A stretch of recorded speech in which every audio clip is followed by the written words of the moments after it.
Some mornings rise heavy with fate, as though the sun itself is watching to see what a heart will do. Dawn spilled across Cedar Hollow that day in ribbons of pale gold, warming the pine tops while the dust of the corral stirred low in the chill air. The sound of hooves echoed through the town like a drumbeat of some ancient reckoning, each strike carrying weight enough to silence gossip and laughter alike. I remember the smell of sun-warmed wood, the faint tang of horse sweat, and how time itself seemed to lean in, listening. At the edge of the fence, a girl in patched cotton stepped forward, her braid falling across one shoulder, her eyes caught between terror and resolve. Clara Mae Dawson, poorer than most, forgotten by many, was about to be tested by a cruelty none could have foreseen. Cedar Hollow was a place where wealth clung to a name like dust to boots, and shame lingered longer than winter. The McGraw brothers, William, Thomas, Henry, and James, dressed in sharp blue suits, strolled through the town as if it were their stage. Men tipped hats to them, women watched with cautious smiles, and every child knew not to cross their path. Clara Mae, daughter of a failed rancher and laundress to half the town, was their favorite mark for ridicule. She bore it quietly, as she bore most things, though the whispers that trailed her, about her family's failures, about her poverty, stung deeper than the bite of a whip. Only Marshal Elias Boone, with his weathered face and eyes that saw too much, seemed to notice her resilience. He watched her from the margins, saying nothing, his silence carrying more weight than any man's praise. The morning they led her into the corral began like any other, except for the laughter that clung to the McGraw brothers' mouths. They had chosen her for their spectacle, a cruel performance meant to amuse the crowd. And there, waiting inside the pen, was Midnight Storm, the black stallion no man had ever ridden. His muscles gleamed like thunderclouds, each shift of his body a warning, each toss of his mane a strike of lightning. Dust swirled as he pawed the ground, and a hush fell over the onlookers.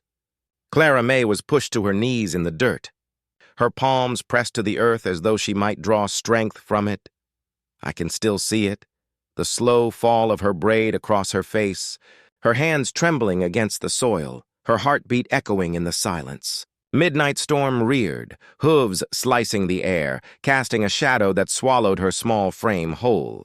Gasps rose from the crowd, the McGraw brothers laughing loudest, waiting for blood, for the story they would carry through the saloon that night.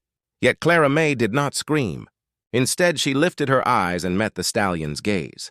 Lips parted, she whispered something too soft for any but the horse to hear. And in that fragile moment, something passed between them. The stallion's fury did not vanish, but it paused, as if the wild in him recognized the wild in her. His hooves crashed back to the earth, but not upon her. The hesitation mocked the McGraws more than it shamed her. Their laughter turned shrill, forced, but the moment carved itself into every watcher's memory. Still, shame clung to Clara when she rose from the dirt. Whispers swirled like flies. She thought she could tame a storm. Mothers pulled their children closer, as if disgrace might be contagious. Men smirked, tipping their hats not in courtesy but in mockery. Clara walked home beneath their stares, each step weighted with humiliation, her dress streaked with dust, her knees raw from gravel. In the solitude of her cabin at the edge of town, silence was her only companion.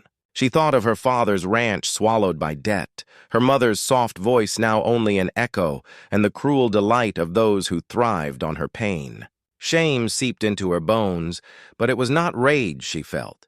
It was a hollow ache, the kind that makes a person fold inward, nearly invisible. Yet even in those quiet hours, small mercies found her. A loaf of bread left on her step, the wrapper smudged with Marshal Boone's rough handwriting. The stallion, restless in the corral, grew strangely calm whenever she walked past, as though some tether invisible to the world bound them together. And once or twice she caught the eye of a townsfolk who quickly looked away, sympathy burning too dangerous to show. These were not grand gestures, but they planted something fragile within her, a whisper that humiliation might not be her ending.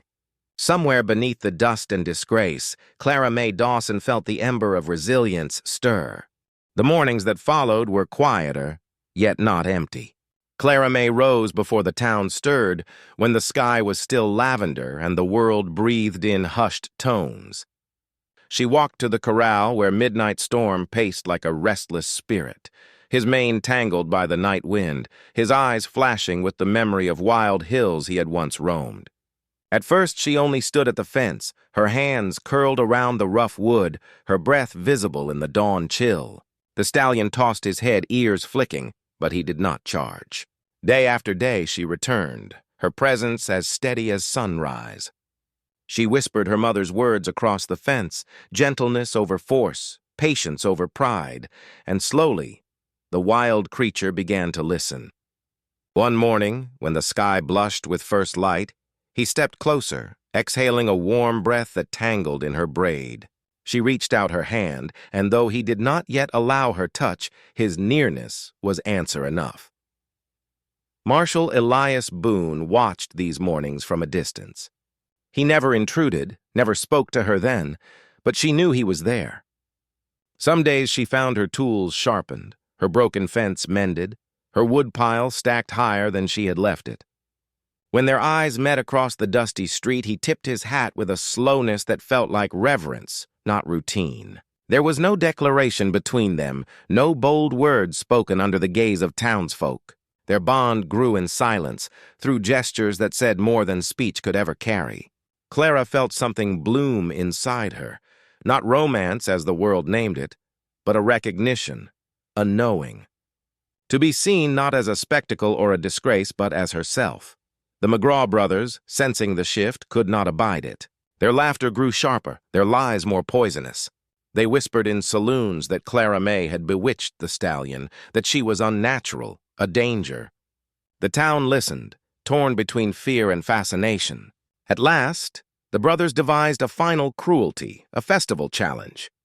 In front of every soul in Cedar Hollow, Clara would face Midnight Storm again. If she failed, the shame would be hers forever. If she endured, their power would crack like brittle glass. The day of the festival burned bright with late afternoon sun. Dust hung heavy, stirred by boots and skirts as the whole town gathered around the corral. The smell of fried bread and whiskey lingered in the air, but the laughter was brittle, laced with anticipation. Clara May entered slowly, her patched dress replaced by a simple frock she had dyed the color of twilight blue. It was plain, yet it carried a dignity no silks could match.